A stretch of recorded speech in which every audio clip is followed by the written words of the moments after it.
ಶ್ರೀ ರಾಜೇಶ್ ಅವರು ಎಲ್ಲರೂ ತಗೊಳ್ಳಿ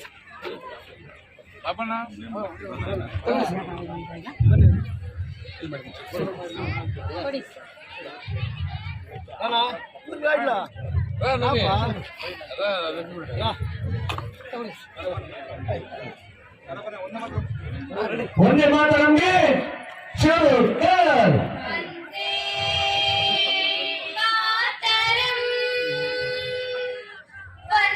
ಧನ್ಯವಾದಗಳು. ಈಗ ನಮ್ಮ ಎಲ್ಲ ನಾಯಕರು ಪುಷ್ಪಾರ್ಚನೆ ಮಾಡೋದ್ರ ಮೂಲಕ झंडा ऊंचा रहे हमार विजयी विश्व तिरंगा प्यार।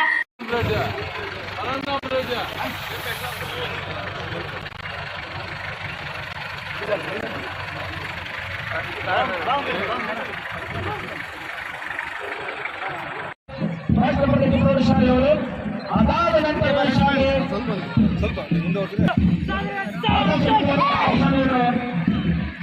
ಈಗ ತಮ್ಮ ತಂಡವನ್ನು ಪರಿಚಯ ಮಾಡಿಕೊಳ್ತಿದ್ದಾರೆ ಸಹ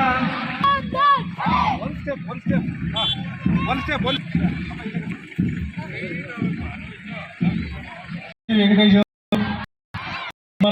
ಆಗಮಿಸಿದ್ದಾರೆ ಮತ್ತು ತಾಲೂಕು ಆಡಳಿತಾಧಿಕಾರಿಗಳಾದಂಥ ಸಾಹೇಬ್ರೆ, ಜಾನಕಿರಾಮ್ ಸಾಹೇಬ್ರೆ, ಈ ವೇದಿಕೆ ಮೇಲಿರುವ ಎಲ್ಲ ರಾಜಕೀಯ ಮುಖಂಡರೇ, ರೈತರ ಮತ್ತು ವರ್ಗದವರೇ, ಎಲ್ಲ ಸಿಬ್ಬಂದಿ ವರ್ಗದವರೇ ಮತ್ತು ನೆಚ್ಚಿನ ಮಕ್ಕಳೇ, ಈ ದಿನ ಸಂವಿಧಾನ ರಚನೆ ಮಾಡಿದಂಥ ದಿನ. ಯಾಕೆ ಅಂದರೆ ಬಾಬಾ ಸಾಹೇಬ್ ಅಂಬೇಡ್ಕರ್ ಅವರು ನಮ್ಮ ಸಂವಿಧಾನ ವಿಷಯದಿಂದ ಇವತ್ತು ರಚನೆ ಮಾಡಿರೋಂಥದ್ದು ಈಗ ನಮ್ಮ ಒಂದು ಹೆಮ್ಮೆ.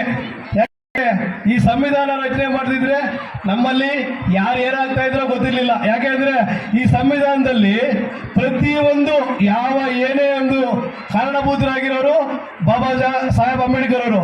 ಯಾಕೆಂದ್ರೆ ಇವತ್ತು ನಾವು ಈ ಒಂದು ವೇದಿಕೆ ಮೇಲೆ ಕೂತ್ಕೋಬೇಕಂದ್ರೆ ಅವರೇ ಕಾರಣ. ಯಾಕೆ ಅಂದ್ರೆ ಇವತ್ತು ಸಂವಿಧಾನ ರಚನೆ ಇರೋದಂದ್ರೆ ನಾನು ಈ ಸ್ಥಾನದಲ್ಲಿ ಇಲ್ಲಿ ಬಂದು ಕೂತ್ಕೊಂಡಿದ್ದೀನಿ ಅಂದ್ರೆ ಬಾಬಾ ಸಾಹೇಬ್ ಅಂಬೇಡ್ಕರ್ ಅವ್ರ ಕಾರಣ. ಯಾಕೆ ಅಂದ್ರೆ ಸಂವಿಧಾನದಲ್ಲಿ ಪ್ರತಿಯೊಂದು ವಿಷಯನೂ ಇದೆ ಅದರಲ್ಲಿ. ಯಾಕೆಂದ್ರೆ ಇವತ್ತಿನ ಮಕ್ಕಳಿಗೆ ಬಾಬಾ ಸಾಹೇಬ್ ಅಂಬೇಡ್ಕರ್ ಅನ್ನೋದು ಪ್ರತಿಯೊಂದು ಶಾಲೆಗಳು, ಯಾಕೆ ಸರ್ಕಾರಗಳೇ ಆದೇಶ ಮಾಡ್ತಾ ಇದೆ, ಪ್ರತಿಯೊಂದು ಬಾಬಾ ಸಾಹೇಬ್ ಅಂಬೇಡ್ಕರ್ ಅವರು ಏನ್ ರಚನೆ ಮಾಡಿದಂತ ಸಂವಿಧಾನ ದಿನ ಅಂತ ಅವ್ರಿಗೆಲ್ಲರಿಗೂ ಗೊತ್ತಾಗ್ಲಿ ಅಂತ ಪ್ರತಿ ಮಕ್ಕಳಲ್ಲೂ ಪ್ರತಿ ಶಾಲೆಯಲ್ಲೂ ವಿಚಾರ ತಿಳಿಸ್ತಾ ಇದ್ದಾರೆ. ಈ ಒಂದು ಎರಡು ಮಾತು ಮಾತಾಡಲು ಅವಕಾಶ ಮಾಡಿಕೊಟ್ಟ ತಾಲೂಕು ದಂಡಾಧಿಕಾರಿಗಳು ಮತ್ತು ನಮ್ಮ ಶಾಸಕರಿಗೂ ಎಲ್ಲರಿಗೂ ವಂದಿಸ್ತಾ ನನ್ನ ಮಾತುದಲ್ಲಿ ಭವಿಷ್ಯದ ವಿದ್ಯಾರ್ಥಿನಿಯರೇನಿದೆ ಮುಂದಿನ ಪೀಳಿಗೆಗೆ ನೀವೆಲ್ಲ ನಾಂದಿ ಆಡಬೇಕಾಗಿ ತಮ್ಮಲ್ಲಿ ಈ ಸಂದರ್ಭದಲ್ಲಿ ಕೇಳ್ಕೊತೇನೆ. ಸರಿ, ಈ ಒಂದು ಕಾರ್ಯಕ್ರಮದಲ್ಲಿ ಆಸೀನರಾದಂಥ ಅಧಿಕಾರಿಗಳಾದಂಥ ವರದರಾಜರವರೇ, ನಮ್ಮ ಯುವರಾದಂಥ ಜಾನಕಿರಾಮ್ ಅವರೇ, ಪುರಸಭೆಯ ಅಧ್ಯಕ್ಷರಾದಂಥ ರಾಜೇಶ್ ಅವರೇ, ಹಾಗೂ ನಮ್ಮ ಕ್ಷೇತ್ರ ಶಿಕ್ಷಣಾಧಿಕಾರಿಗಳಾದಂಥ ಇಂದ್ರಾಣಮ್ಮನವರೇ, ನಮ್ಮ ತಾಲೂಕು ಮಾತಾಡಿದ್ದೀವಿ. ಅತಿ ಶೀಘ್ರದಲ್ಲಿ ಮುಜರಾಯಿಯವರಾದಂಥ ರಾಮಲಿಂಗಾರೆಡ್ಡಿ ಅವರು ಆಶ್ವಾಸನೆಯನ್ನು ಕೊಟ್ಟಿದ್ದಾರೆ. ಒಳ್ಳೆ ಸುಂದರವಾದಂಥ ದೇವಸ್ಥಾನ ನಿರ್ಮಾಣ ಮಾಡಿ ಈ ತಾಲೂಕಿನ ಜನತೆಗೆ ನಾವು ಏನು ಭರವಸೆಗಳನ್ನು ಕೊಟ್ಟಿದ್ವಿ ಅದು ಈಡೇರಿಸ್ತೀನಿ ಅಂತ ಈ ಸಂದರ್ಭದಲ್ಲಿ ಹೇಳ್ತಾ, ನಾನು ಇನ್ನೂ ನೂರಾರು ಕನಸುಗಳಿದೆ. ನಾನು ಪಟ್ಟಣದಲ್ಲಿ ಒಂದು 500 ಜನಕ್ಕೆ ವಸತಿ ವ್ಯವಸ್ಥೆ ಮಾಡಬೇಕಂತ ಮಾತಾಡಿದ್ವಿ. ನಾನು ಪುರಸಭಾ ಅಧ್ಯಕ್ಷರಾದಂಥ ರಾಜೇಶ್ ಅವರು, ಎಲ್ಲ ಕೌನ್ಸಿಲರ್ಗಳು, ಮಾನ್ಯ ವೆಂಕಟರಮಣಪ್ಪನವರು ಒಂದು ನಿವೇಶನ ಕೊಡಬೇಕು ಅಂತೇಳಿ 5 ಎಕರೆ ಜಮೀನನ್ನು ಗುರ್ಸಿದ್ವಿ. ಆದರೂ ನಮ್ಮ ತಂದೆಯವ್ರಿಗೆ ಸಮಾಧಾನ ಇಲ್ಲ. 5 ಎಕರೆ ಆಗಲ್ಲ, 10 ಎಕರೆನೇ ನೋಡಬೇಕು, ಇಲ್ಲಾಂದ್ರೆ ಪರ್ಚೇಸ್ ಮಾಡೋದ್ರೂ ಬಡ ಜನರಿಗೆ. ನಮ್ಮ ಟೌನಲ್ಲಿ ತುಂಬ ಕಡುಬಡವರು ಇದ್ದಾರೆ. ಹಾಗಾಗಿ ನಾವು ಇನ್ನೂ ಒಂದು 3-4 ಎಕರೆ ಜಮೀನನ್ನು ಐಡೆಂಟಿಫೈ ಮಾಡ್ತಾ ಇದ್ದೀವಿ. ನಮ್ಮ ವರದರಾಜ ಸಾಹೇಬರು ಸಹಕಾರ ಕೊಡ್ತಾ ಇದ್ದಾರೆ. ಇನ್ನೂ ಸ್ವಲ್ಪ ಐಡೆಂಟಿಫೈ ಮಾಡಿ ಒಂದು 10 ಎಕರೆ ಮಾಡಿಕೊಟ್ರೆ ನಮ್ಮ ಟೌನಲ್ಲಿ ಬಡ ಜನತೆಗೆ ಅನುಕೂಲ ಮಾಡೋಕ್ಕೆ ಸಾಧ್ಯ ಆಗುತ್ತೆ. ಮಾನ್ಯ ವಸತಿ ಸಚಿವರನ್ನು ಮಾತಾಡಿದ್ದೀನಿ, 1,000 ಮನೆಗಳನ್ನು ಕೊಡಬೇಕಂದಿದ್ದೀನಿ. ಅದರಲ್ಲಿ ನಮಗೇನಾದ್ರೂ ಇನ್ನು 5 ಎಕರೆ ಸಿಕ್ಕಿದ್ರೆ ಸಿಂಗಲ್ ಆಗಿ ಮನೆಗಳು ಕೊಡ್ಬೋದು. ಇಲ್ಲಾಂದರೆ G+1 ಮಾಡಿ ಕೊಟ್ಟರೆ ಕಿತ್ತಾಡ್ಕೊತಾರೆ ಆ ಮನೆಗಳಿಗೆ. ಹಾಗಾಗಿ ನಾವು 2 ಥರ ಇಟ್ಕೊಂಡಿದ್ದೀವಿ. ಇನ್ನು ಜಾಗ ಸಿಕ್ಕರೆ 10 ಎಕರೆ ಒಂದು ಥರ ಮಾಡ್ಕೊಂತ ಅಂದಿದ್ದೀವಿ. G+1 ಮಾಡಿ ಈ ಸ್ತಂಭೋರ್ಡ್ ಮನೆಗಳ ನಿರ್ಮಾಣ ಮಾಡಲಿಕ್ಕೆ ಮಾಡಿದ್ದೀವಿ. ಶೀಘ್ರದಲ್ಲಿ ಪಾವಗಡದಲ್ಲಿ KSRTC ಬಸ್ ಸ್ಟ್ಯಾಂಡನ್ನು ನೂತನವಾಗಿ ನಿರ್ಮಾಣ ಮಾಡಲಿಕ್ಕೆ ಎಲ್ಲ ಪುರಸಭೆಯ ಸದಸ್ಯರು ಒಪ್ಕೊಂಡಿದ್ದಾರೆ. ಆ ಒಂದು ಜಾಗವನ್ನು KSRTCಗೆ ಹಸ್ತಾಂತರ ಮಾಡಿ ಅದನ್ನು ಉನ್ನತೀಕರಣ ಮಾಡಲಿಕ್ಕೆ KSRTC ನಿಗಮದ ಅಧ್ಯಕ್ಷರು ಮಂತ್ರಿಗಳ ಜೊತೆ ಮಾತಾಡಿದ್ದೀನಿ. ನಾಳೆ ಮೀಟಿಂಗ್ ಸಹ ಕರೆದಿದ್ದಾರೆ, ಮಾಡ್ತೀರಾ ನಾಳೆ ಮೀಟಿಂಗ್ ಸಹ ಕರೆದಿದ್ದಾರೆ. ಹಾಗಾಗಿ ತಾಲ್ಲೂಕಿನ ಅಭಿವೃದ್ಧಿಗೆ ಹೆಚ್ಚಿನ ಒತ್ತನ್ನು ಕೊಡ್ತೇನೆ, ನಮ್ಮ ಜನಗಳಿಗೆ ನೋಡಿದಂತೆ ನಡ್ಕೊತೇನೆ ಅಂತ ಹೇಳಿ ಈ 76ನೇ ಗಣರಾಜ್ಯೋತ್ಸವ ಸಂದರ್ಭದಲ್ಲಿ ಆಗಮಿಸಿದಂತಹ ಎಲ್ಲ ವಿದ್ಯಾರ್ಥಿನಿಯರಿಗೂ, ಪೋಷಕರಿಗೂ, ಎಲ್ಲ ಶಿಕ್ಷಕಿಯರಿಗೂ, ಪತ್ರಿಕಾ ಮಾಧ್ಯಮ ಆಚರಣೆ ಮಾಡ್ತಿದ್ದೀವಿ.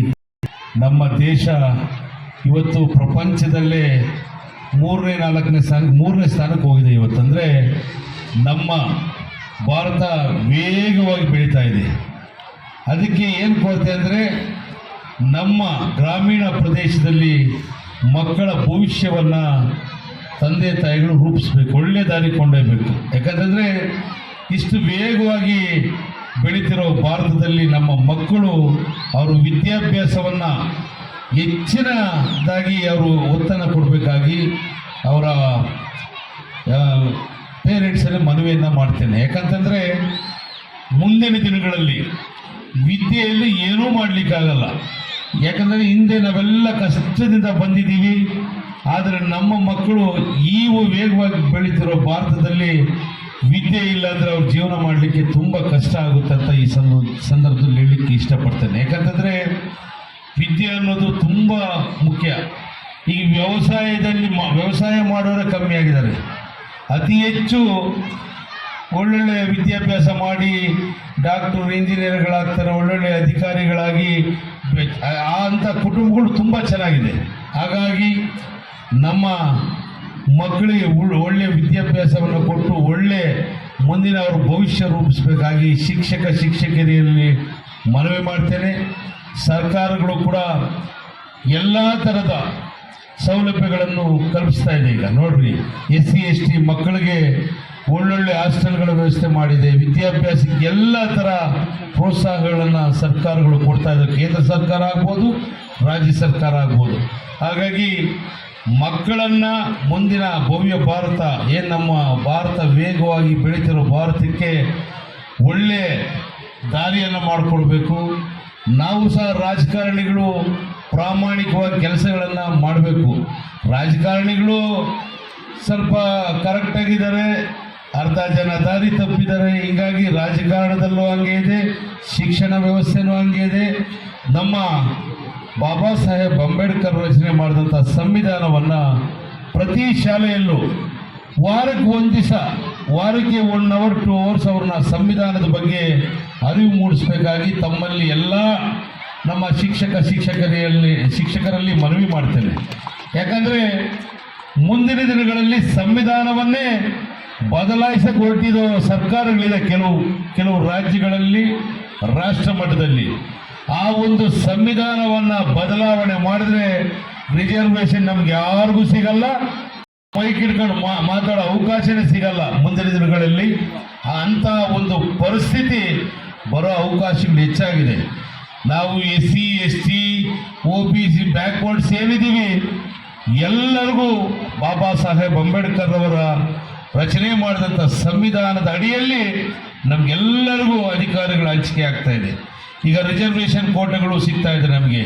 SC ST ಮಕ್ಕಳು ತುಂಬ ಬ್ಯಾಕ್ವರ್ಡ್. ನೋಡಿ, ನಾವು ಓದಲಿಕ್ಕೆ ಅವಕಾಶನೇ ಸಿಗ್ತಾ ಇರಲಿಲ್ಲ.